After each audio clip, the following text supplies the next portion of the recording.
तहजीब के अब्बा इशराक ने अपनी लड़की को दिए जाने वाले दहेज को गर्व से देखा। फिर अपने साधु तथा नए बने समधी से पूछा, अल्ताफ मियाँ, कुछ कमी हो तो बताओ। भाई साहब, आपने लड़की दी, मानो सब कुछ दे दिया। तहजीब के मौसा व नए रिश्ते से बने ससुर अल्ताफ ने कहा, बस जरा विदाई की तैयारी जल्दी कर दे। शीघ्र ही बारात दुल्हन के साथ विदा हो गई। तहजीब का मौसेरा भाई मुश्ताक अपनी मौसेरी बहन के साथ शादी करने के पक्ष में नहीं था। उसका विचार था कि यह व्यवस्था उस समय के लिए कदाचित ठीक रही होगी जब लड़कियों की कमी रही होगी, परंतु आज की स्थिति में इतने निकट का संबंध उचित नहीं। किंतु उसकी बात नक्कार खाने में तूती के समान दब कर रह गई थी। उसकी माँ अफसाना ने सपाट शब्दों में कहा था, मैंने खुद अपनी बहन से उसकी लड़की को मांगा है। अगर वह इस घर में दुल्हन बनकर नहीं आई तो मैं सिर पटक कर अपनी जान दे दूंगी। विवश होकर मुश्ताक को चुप रह जाना पड़ा था। तहजीब जब अपनी ससुराल से वापस आई तो वह बहुत बुझी बुझी सी थी। वह मुस्कुराने का प्रयास करती भी तो मुस्कुराहट उसके होठों पर नाच ही न पाती थी। वह खोखली हंसी हंस कर रह जाती थी। तहजीब पर ससुराल में जुल्म होने का प्रश्न न था। दोनों परिवार के लोग शिक्षित थे। अन्य भी कोई ऐसा स्पष्ट कारण नहीं था जिसमें उस उदासी का कारण समझ में आता। तुम तहजीब का दिल टटोलो। एक दिन इशराक ने अपनी पत्नी रुखसाना से कहा, उसे जरूर कोई न कोई तकलीफ है। पराए घर जाने में शुरू में तकलीफ तो होती ही है, इसमें पूछने की क्या बात है। रुखसाना बोली, धीरे धीरे आदत पड़ जाएगी। जी हाँ, जब आप पहली बार इस घर से गई थी तब शायद ऐसा ही मुंह फूला हुआ था, खिली हुई कली के समान गई थी। तहजीब बेचारी मुरझाए हुए फूल के समान वापस आई है, इशराक ने शरारत के साथ कहा। हटो जी, आप तो चुहलबाजी करते हैं। रुखसाना के गालों पर सुर्खी दौड़ गई। मैं तहजीब से बात करती हूँ। रुखसाना ने बेटी को कुरेदा तो वह उत्तर देने की अपेक्षा आंखों में आंसू भर लाई। तुझे वहाँ क्या तकलीफ है? मैं आपा को आड़े हाथों लूंगी। उन्हीं के मांगने पर मैंने तुझे उनकी झोली में डाला है। मैंने उनसे पहले ही कह दिया था कि मेरी बिटिया नाजों से पली है। किसी ने उसके काम में नुक्ताचीनी निकाली तो ठीक नहीं होगा। ऐसी कोई बात नहीं है अम्मी जान, मुझसे किसी ने कुछ कहा नहीं है, तहजीब ने धीमे से कहा। फिर कुछ कहने की अपेक्षा तहजीब फिर आंसू बहाने लगी। नकविया तहजीब की सहेली थी। वह एक संपन्न घराने की थी। जिस समय तहजीब की शादी हुई थी उस समय वह लंदन में डॉक्टरी की पढ़ाई कर रही थी। उसे शादी में बुलाया गया था, परंतु यात्रा की किसी कठिनाई के कारण वह समय पर नहीं आ सकी थी। उसका आना कुछ दिन बाद हो पाया था। भेंट होने पर रुखसाना ने उससे कहा, बेटी, तहजीब ससुराल से आने के बाद से बहुत उदास है। कुछ पूछने पर बस रोने लगती है। जरा उसके दिल को किसी तरह टटोलो। आप फिक्र न करें अम्मी जान, मैं सब कुछ मालूम कर लूंगी, नकविया ने कहा और फिर वह तहजीब के कमरे में घुस गई। अरे यार, तेरा चेहरा इतना उदास उदास सा क्यों है? उसने तहजीब से पूछा। बस यूं ही। यह तो कोई बात न हुई। साफ साफ बता कि क्या बात है। कहीं दूल्हा भाई किसी दूसरी से तो फंसे हुए नहीं है? नहीं, ऐसी कोई बात नहीं है। वे कहीं फंसने लायक ही नहीं है। तहजीब बहुत धीमे से बोली, वे तो पूरी तरह ठंडे हैं। क्या? नकविया ने चौंक कर कहा, तू यह क्या कह रही है? हाँ, यही तो रोना है। तेरे दूल्हा भाई पूरी तरह ठंडे हैं, वे नामर्द हैं। नकविया सोच में डूब गई। भला वह पुरुष नामर्द कैसे हो सकता है जो कॉलेज के दिनों में घंटों एक लड़की के इंतजार में खड़ा रहता था और कॉलेज आते जाते उस लड़की के तांगे का पीछा किया करता था। नहीं, वह नामर्द नहीं हो सकता, नकविया के मुख से अचानक निकल गया। तू दावे के साथ कैसे कह सकती है? भुगता तो मैंने उसे है।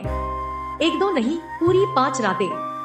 अरे यार, मैं डॉक्टर हूँ। मैं जानती हूँ कि ऐसे 99% मामले मनोवैज्ञानिक होते हैं।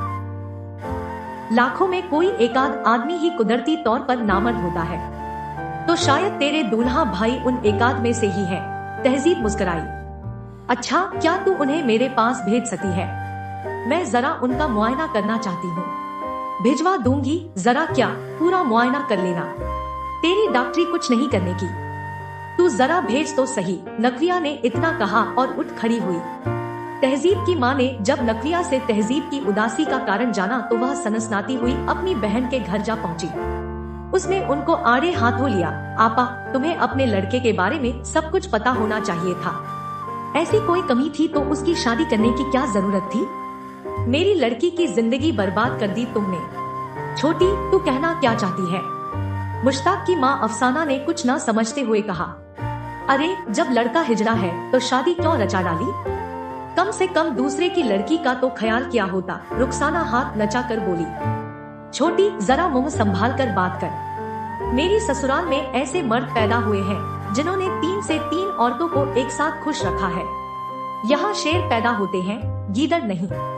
बातों की लड़ाई हाथापाई में बदल गई। अल्ताफ ने बड़ी मुश्किल से दोनों को अलग किया।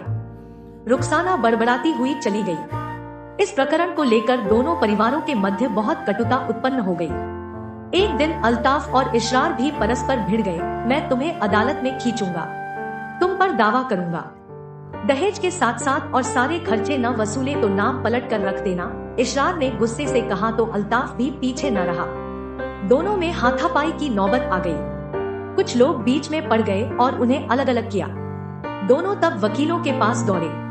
तहजीब मुश्ताक के पास यह संदेश भेजने में सफल हो पाई कि उसे उसकी सहेली नकविया याद कर रही है। एक दिन मुश्ताक नकविया के घर जा पहुंचा।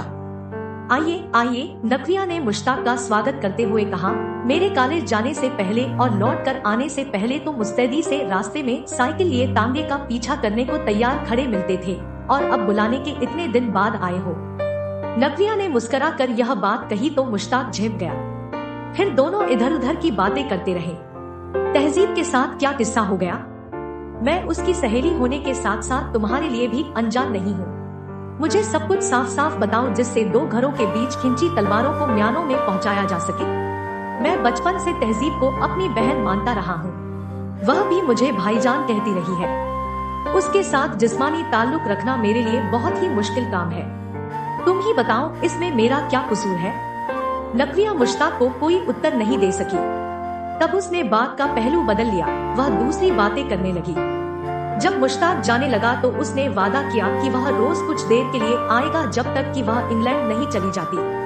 फिर नकविया तथा मुश्ताक दोनों एक दूसरे के निकट आते चले गए। एक दिन नकविया ने तहजीब को बताया, सुन, तेरा पति तो पूरा मर्द है, उसमें कोई कमी नहीं है।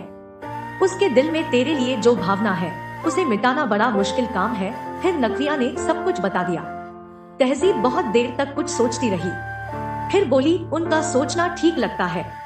सचमुच इतने नजदीकी रिश्तों में शादी नहीं होनी चाहिए। अब कुछ करना ही होगा। फिर तहजीब और मुश्ताक परस्पर मिले और उनके बीच एक आम सहमति हो गई। कुछ दिन बाद मुश्ताक ने तहजीब को तलाक के साथ मेहर का पैसा तथा सारा दहेज भी वापस भेज दिया। मैं दावा करूंगा। क्या समझता है अल्ताफ अपने आप को? जब लड़का हिजड़ा था तो क्यों शादी का नाटक रचा? तहजीब के अब्बा गुस्से से बोले। नहीं अब्बा, नहीं, अब हमें कुछ नहीं करना है। मुश्ताक में कोई कमी नहीं थी। दरअसल मैं ही उससे पिंड छुड़ाना चाहती थी। तहजीब ने बात समाप्त करने के उद्देश्य से इल्जाम अपने ऊपर ले लिया। लेकिन क्यों? उसकी माँ ने हस्तक्षेप करते हुए पूछा। मुझे वे पसंद नहीं थे। अरे बेहिया, माँ चिल्लाई, तूने झूठ बोलकर पुरानी रिश्तेदारी को भी खत्म कर दिया। उन्होंने तहजीब के सिर के बालों को पकड़कर झंझोड़ डाला, फिर उसके सिर को जोर से दीवार पर दे मारा। कुछ दिनों बाद नकविया लंदन वापस चली गई। लगभग 5 माह बाद नकविया फिर भारत आई। वह अपने साथ एक व्यक्ति को भी लाई थी। उसको लेकर वह तहजीब के घर गई। तहजीब के माँ बाप से उस व्यक्ति का परिचय कराते हुए नकविया ने कहा, ये मेरे साथ लंदन में डॉक्टरी पढ़ते हैं। लखनऊ में इनका घर है। आप चाहे तो लखनऊ जाकर और जानकारी ले सकते हैं। तहजीब के लिए मैं बात कर रही हूँ। लड़का समझ में आ जाने पर अन्य बातें भी देखभाल ली गई। फिर शादी भी पक्की हो गई। बेटी, तुम शादी कहाँ करोगी, हिंदुस्तान में या इंग्लैंड में? एक दिन तहजीब की माँ ने नकविया से पूछा। अम्मी जान, मैं अपने ही देश में शादी करूंगी। बस जरा मेरी पढ़ाई पूरी हो जाए। कोई लड़का देख रखा है क्या? हाँ, लड़का तो देख लिया है। यही है, अपने शहर का। कौन है? आपका पहले वाला दामाद मुश्ताक। नकविया ने मुस्कुरा कर कहा। हाय, वह नामर्द। तुम्हें उससे शादी करने की क्या सूझी? अम्मी जान, वह नामर्द नहीं है। नकविया ने तब उन्हें सारा किस्सा कह सुनाया। हम ही गलती पर थे। हमें इतनी नजदीकी रिश्तेदारी में बच्चों की शादी नहीं करनी चाहिए। सच है, जहाँ भाई बहन की भावना हो वहाँ औरत मर्द का संबंध क्यों बनाया जाए? तहजीब की माँ ने अपनी गलती मानते हुए कहा,